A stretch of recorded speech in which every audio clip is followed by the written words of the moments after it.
As a jungler, it can be hard to know which lane to gank in order to give yourself and your team the best chances of winning the game. Sometimes people think that ganking the same lane over and over again is the best strategy. Other times, some people think ganking, each lane once or twice is the best way to do it. However, there is a way to actually determine which is the most correct statistically lane to gank based on the champions that are being played and how they are being played, aka the people's skill level.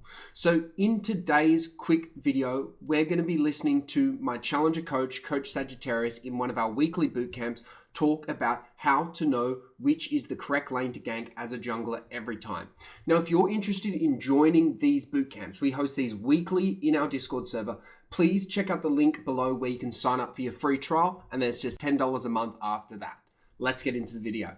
The lane that has the setup will determine what lane you gank early in the first or second clears. And the lane that has the strong side will determine what you gank over the whole course of the game. So after resets. So the lane that you're gonna focus on the most. So why? Because early game you just wanna gank a lane that has setup because none of you have a lot of damage. So it's like the lane that you wanna get like the free 400 gold, right? But later, the gold is not what matters. Later, you want to gank and camp the lane that can translate a gold lead into a victory. So tell me something, guys. Who here in the enemy team you think could translate a huge gold lead into a victory 1v9?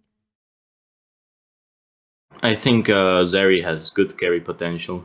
Yeah, exactly. Zeri. Zeri is the 1v9 champion in their team, right?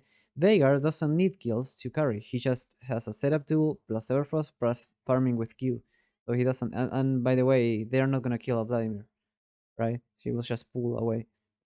So basically, what Vi failed to notice is that Kled had the setup for the early game and she should have ganked Kled early, but only early. Why? Kled will never carry a game by having 5 kills, okay? So basically, you wanna gank the lane that has setup early, and you wanna gank the lane that has the 1v9 carry potential with gold after the first or second reroll. So what Vi should have done is like gank Kled in the first clear, path towards top and gank Kled, but then after a first or second reset, gank Zeri and get the Drake. That's what she should have done, but she didn't. If you see this replay, she was always perma-ganking top lane, and this is what lost her the game.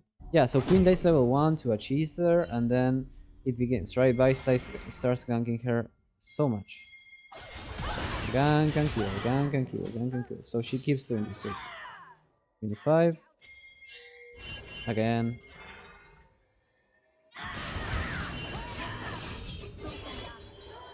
Minute 6. Again. Minute 8. Again. Okay. And you know what the issue with this is? Look at her Sari. And look at me. And Kled is never gonna carry a game by being strong side. That's the issue. Now, if Kled was Jax, if Kled was Fiora, if Kled was any other champion like that, like hard carry top laner, this would have been a different story. I think I would have maybe lost this game, okay? But Kled is Kled. Kled doesn't carry like this. So don't be this Vi, okay? Never gank.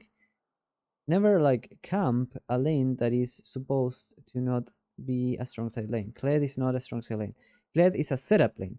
Setup lanes you gank when it's early game and when there's a free gank and there are no objectives. But right now, look at this. I'm literally pinging the Drake. Do you see that on my way ping?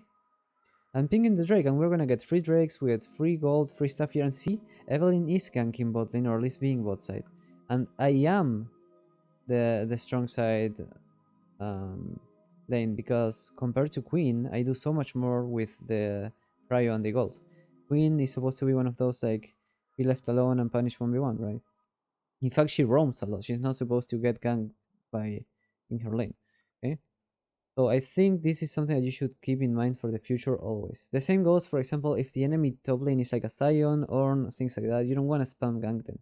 Because no matter how many times you kill them, a Sion will take your tower anyway. No matter how many times you gank an Ornn ultimate is gonna be the same ultimate where he's 0-10 or 10 and 0. Might do a little bit more damage, but that's it, same ultimate, okay? So you don't wanna gank the lane that is not supposed to be strong side. Learn your strong sides. Learn which champions are gonna be the ones that can carry you 1v9 if you feed them. So the series, the Cogmos, okay? Unless you're like Master Blast, I don't think you need to spam gank top lane in any games.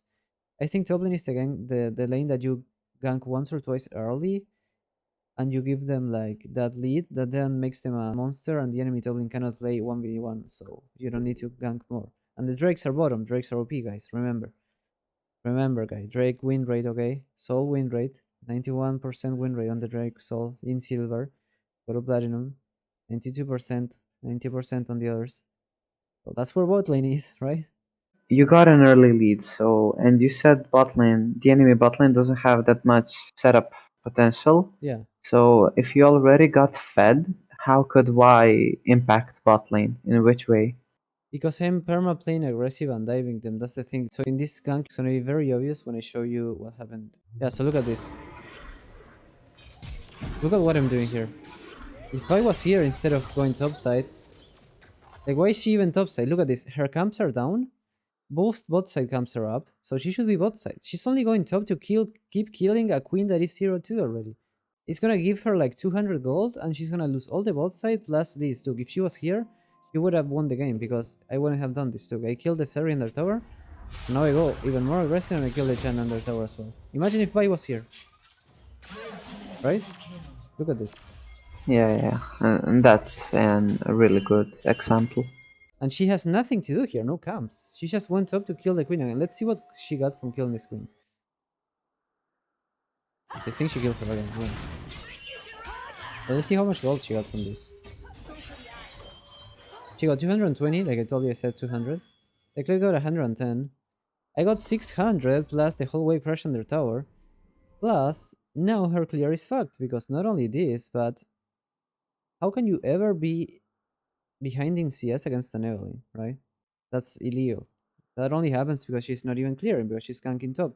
The thing is, this 200 gold on her and 100 gold on Kled doesn't do anything because Kled doesn't carry with gold. That's just not how it works.